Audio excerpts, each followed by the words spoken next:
Assalamualaikum warahmatullahi wabarakatuh. Halo semuanya. Perkenalkan, kami dari kelompok 13 ingin menjelaskan tentang materi Fungsi rencana pembelajaran.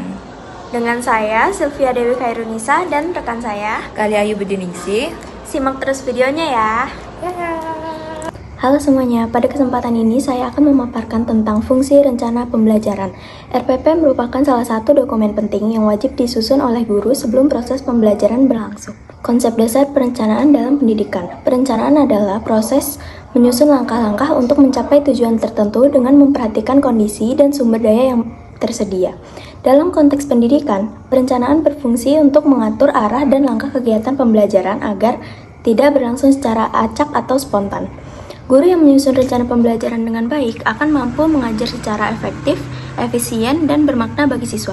Tanpa perencanaan, pembelajaran bisa tidak terarah, monoton, dan kurang memperhatikan kebutuhan siswa.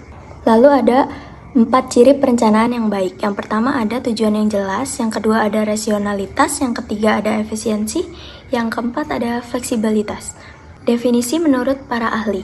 Beberapa pendapat ahli tentang RPP. Menurut Nana Sujana, rencana pembelajaran adalah rancangan kegiatan belajar mengajar untuk mencapai tujuan tertentu. Menurut Sanjaya, proyeksi kegiatan dalam proses pembelajaran mencakup tujuan, materi, metode, media, dan evaluasi. Menurut Hamalik, pedoman bagi guru dalam mengatur interaksi belajar secara sistematis.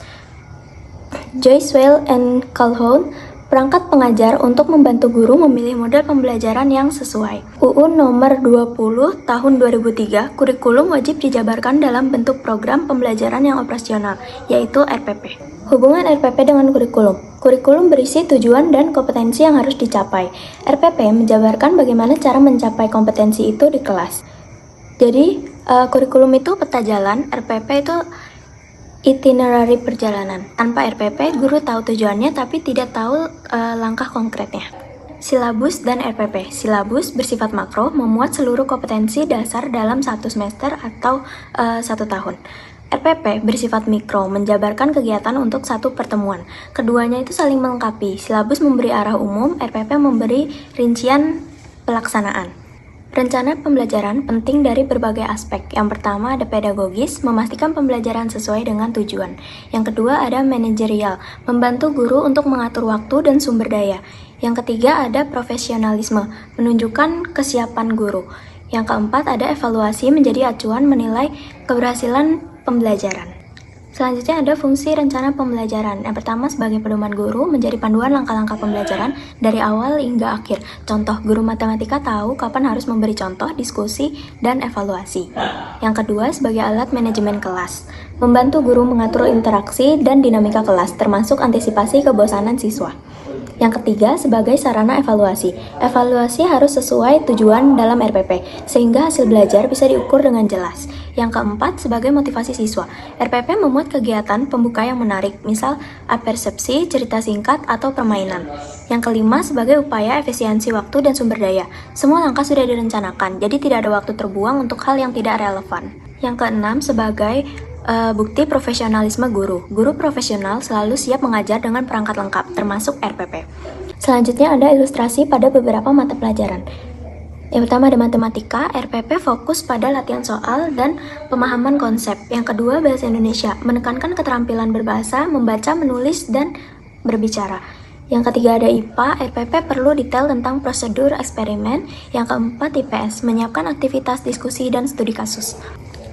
Selanjutnya ada tantangan dan inovasi dalam penyusunan RPP. RPP masa kini menghadapi beberapa tantangan, diantaranya yang pertama ada beban administratif guru. Banyak guru menganggap RPP hanya formalitas. Solusinya itu bisa berfokus pada esensi dan manfaat praktisnya. Yang kedua ada keterbatasan waktu. Guru sering kekurangan waktu untuk menulis RPP detail. Yang ketiga ada integrasi teknologi. Guru perlu memanfaatkan media digital, aplikasi e-learning, atau video interaktif dalam RPP. Yang terakhir ada pembelajaran berdiferensiasi. RPP perlu menyesuaikan kebutuhan dan kemampuan individu siswa. Sekian, terima kasih. Dalam dunia pendidikan, perencanaan pembelajaran bukan hanya sebuah kewajiban administrasi. Lebih dari itu, ia merupakan fondasi yang menentukan bagaimana proses belajar akan berjalan. Dan untuk menghasilkan perencanaan yang matang, seorang guru perlu mengintegrasikan berbagai jenis pengetahuan yang ia miliki. Inilah yang disebut sebagai integrasi pengetahuan dalam penyusunan rencana pembelajaran. Integrasi pengetahuan berarti menggabungkan beragam pemahaman mulai dari pengetahuan pedagogis, psikologis, konten materi, hingga pengalaman praktik di lapangan ke dalam satu kesatuan yang saling melengkapi. Ketika semua unsur itu menyatu, rencana pembelajaran tidak hanya menjadi struktur atau alur kegiatan, tetapi berubah menjadi panduan strategis yang mampu menciptakan pengalaman belajar yang lebih hidup, relevan, dan bermakna bagi siswa.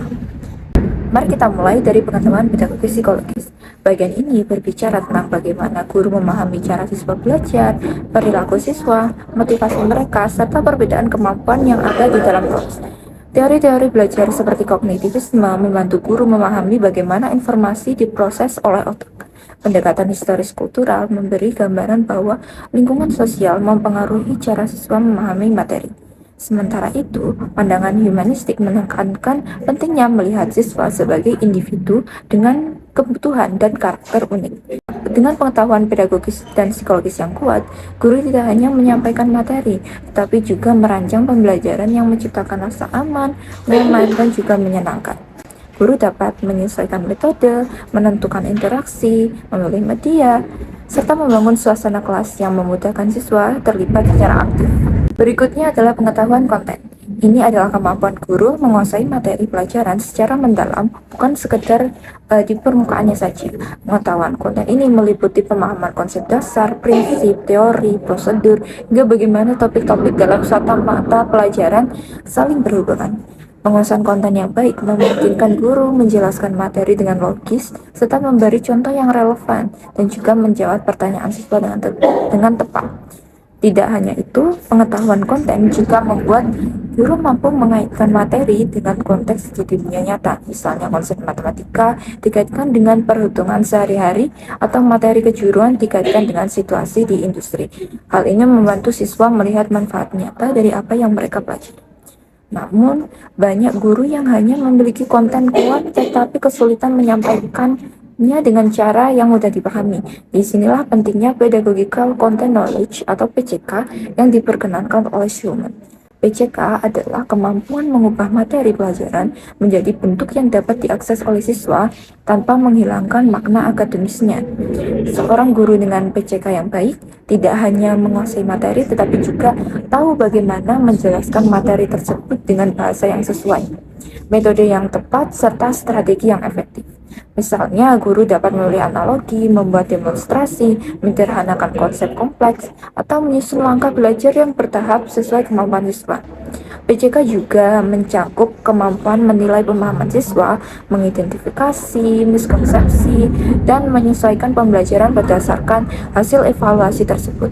Dengan kata lain, PCK menjabatani teori dan praktik, apa yang harus diajarkan, dan bagaimana cara terbaik untuk mengajarkannya. Selanjutnya, ada pengetahuan praktek. Ini adalah jenis pengetahuan yang tidak bisa diperoleh hanya dari buku atau pelatihan teori saja. Ia lahir dari pengalaman langsung guru saat menghadapi dinamika di kelas. Pengetahuan praktek ini mencakup pengelolaan kelas, menghadapi perilaku siswa, mengatur waktu, mengatasi situasi tak terduga, serta refleksi atas pengalaman mengajar. Donald Sloan menyebut guru sebagai reflective practitioner, yaitu praktisi yang terus belajar dari pengalaman, mengevaluasi tindakannya, dan memperbaiki strategi mengajar dari waktu ke waktu. Guru yang reflektif akan menyadari bahwa tidak ada kelas yang sama setiap hari. Ada kalanya rencana berubah karena kondisi siswa, waktu yang mepet, atau tantangan teknis lainnya. Pengetahuan praktik membuat guru siap beradaptasi tanpa kehilangan arah pembelajaran. Ketika pengetahuan pedagogis, konten, PCK, dan praktik dipadukan, muncullah rencana pembelajaran yang benar-benar kokoh dan komprehensif. Guru dapat merancang pembelajaran yang tidak hanya mengikuti kurikulum, tetapi juga mempertimbangkan kebutuhan siswa, kondisi kelas, alat yang tersedia, dan kemampuan guru sendiri. Integrasi pengetahuan juga membantu guru bersikap lebih profesional. Dengan memahami banyak aspek, guru dapat melakukan pertimbangan matang dalam memilih metode, menentukan bentuk penilaian, mengelola waktu, serta memfasilitasi siswa dengan cara yang paling efektif. Pembelajaran pun tidak lagi sekedar mengikuti langkah-langkah standar, tetapi menjadi kegiatan yang mengalir, bermakna, dan berorientasi pada pembentukan kompetensi. Pada akhirnya, integrasi pengetahuan bukan sekedar konsep teoritis, ia adalah konsep untuk menciptakan pembelajaran yang mampu menjawab tantangan pendidikan modern dengan menggabungkan pemahaman tentang siswa, menguasai materi, memiliki strategi mengajar yang tepat, serta terus belajar dari pengalaman. Guru dapat membangun lingkungan belajar yang inspiratif dan berdampak positif bagi perkembangan peserta didik. Rencana pembelajaran pun bukan lagi hanya dokumen yang menjadi kompas, yang menjadi pemandu guru dalam menghadapi kompleksitas kelas dan mengarahkan siswa menuju pemahaman yang lebih dalam, keterampilan yang lebih kuat, dan karakter yang lebih baik. Inilah makna sebenarnya dari integrasi pengetahuan dalam penyusunan rencana pembelajaran.